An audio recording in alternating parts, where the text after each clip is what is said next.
नमस्कार प्यारे विद्यार्थियों।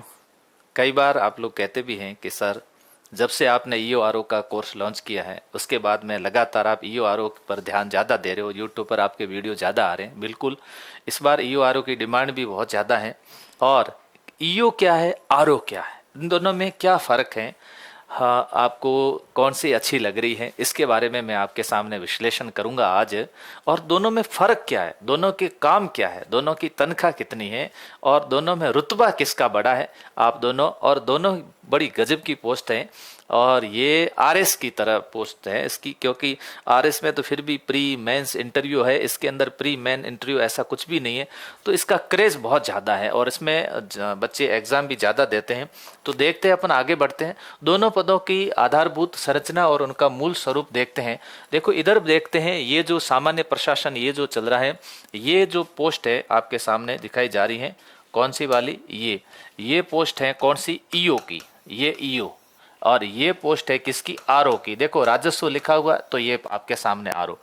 अब यहाँ पर सामान्य प्रशासन चलाना उनका काम है, सामान्य मतलब जनरल पूरा चलाना, नगर पालिका का पूरा प्रशासन चलाना इनका काम होता है, किसका, ईओ का। और आरओ का काम होता है सिर्फ राजस्व देखना, यानी कि पैसे वाली पोस्ट है उधर तो। और L11 है, मतलब ये तो पे वेतन है ना, पे, और ये है 12। तो यहाँ पर 4200 ग्रेड पे, इधर ग्रेड पे ज्यादा है 4800। आप कहोगे सर ग्रेड पे ज्यादा है ये, तो हमारे को तो आरओ बनना है। देखो आपको क्या बनना है वो आप देख लेना। संपूर्ण नगर पालिका का स्टाफ है ना, प्रशासनिक नियंत्रण, संपूर्ण नियम प्रशासनिक नियंत्रण, इनका जो नियंत्रण होता है वो केवल राजस्व विभाग के अलावा उनके ऊपर नियंत्रण नहीं होता। अब आप कहोगे सर पैसे उधर ज्यादा है, रुतबा इधर ज्यादा है। अब देख लो भाई साहब, रुतबा इधर ही है। कार्य क्षेत्र कौन सा होता है, कार्य क्षेत्र पूरा नगर पालिका, नगर परिषद है, बड़ी नगर पालिका, ये सब इनका कार्य क्षेत्र होता है। देख दो। अब प्रशासनिक और फील्ड वर्क देखो, आधारभूत ढांचे का विकास, साफ सफाई व रोशनी, है ना, अतिक्रमण हटाना, है ना, बोर्ड की बैठकों का संचालन करना, इनका काम क्या है। अर्बन डेवलपमेंट टैक्स, ये यूडी टैक्स लगता है ना, हम भी ये टैक्स भरते हैं, यूडी टैक्स लेना, हाउस टैक्स लेना, भूखंडों का नियमन, संपत्तियों के पट्टे तैयार करना, ये सभी काम इनका होता है। राजस्व संबंधी जितने भी काम होते हैं वो कौन देखते हैं, आरओ देखते हैं। बाकी जनरल जितने भी काम होते हैं वो कौन देखते हैं, ईओ देखते हैं ना।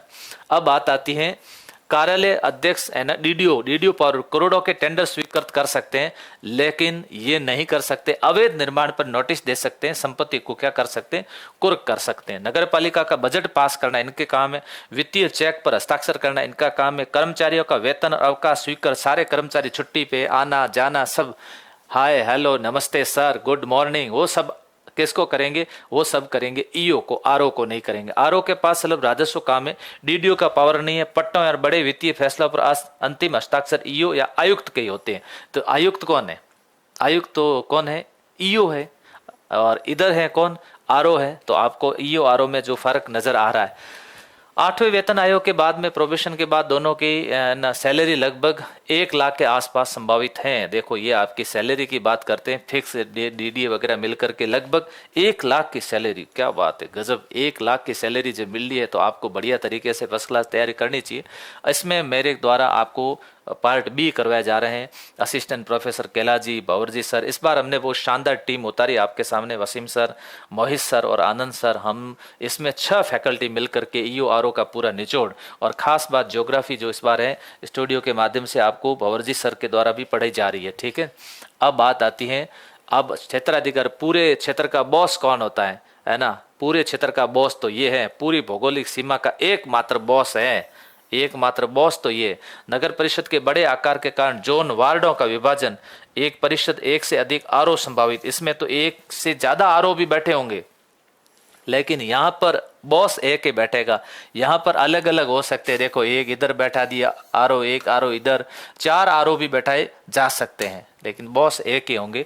इसके अलावा दोनों कैडर आयुक्त पद पर जाकर मिल जाते हैं। इधर ईओ आरओ ग्रेड सेकंड 6600, उधर वो ग्रेड 5400, फिर ईओ ये अलग अलग ग्रेड, ये फिर क्या प्रमोशन हो जाएगा ईओ का, फिर ग्रेड, है ना, ग्रेड ऊपर सेकंड ग्रेड, फर्स्ट ग्रेड, इधर यहाँ वापस सेकंड फर्स्ट, ये बढ़ता जाएगा।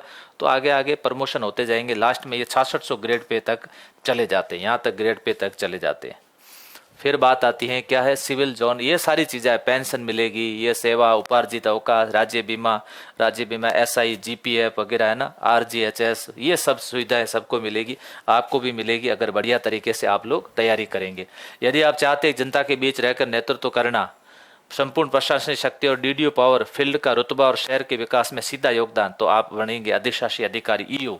और यदि आप चाहते हैं अधिक प्रारंभिक वेतन, आपको लगता है शुरुआत में मुझे वेतन ज़्यादा चाहिए, कम जनसंपर्क मुझे कम चाहिए, न्यूनतम राजनीतिक दबाव चाहिए और ऑफिस का शांतिपूर्ण निर्धारित कार्य चाहिए, मुझे किसी प्रकार की कोई टेंशन नहीं चाहिए, तो आप राजस्व अधिकारी क्या आरओ बन सकते हैं।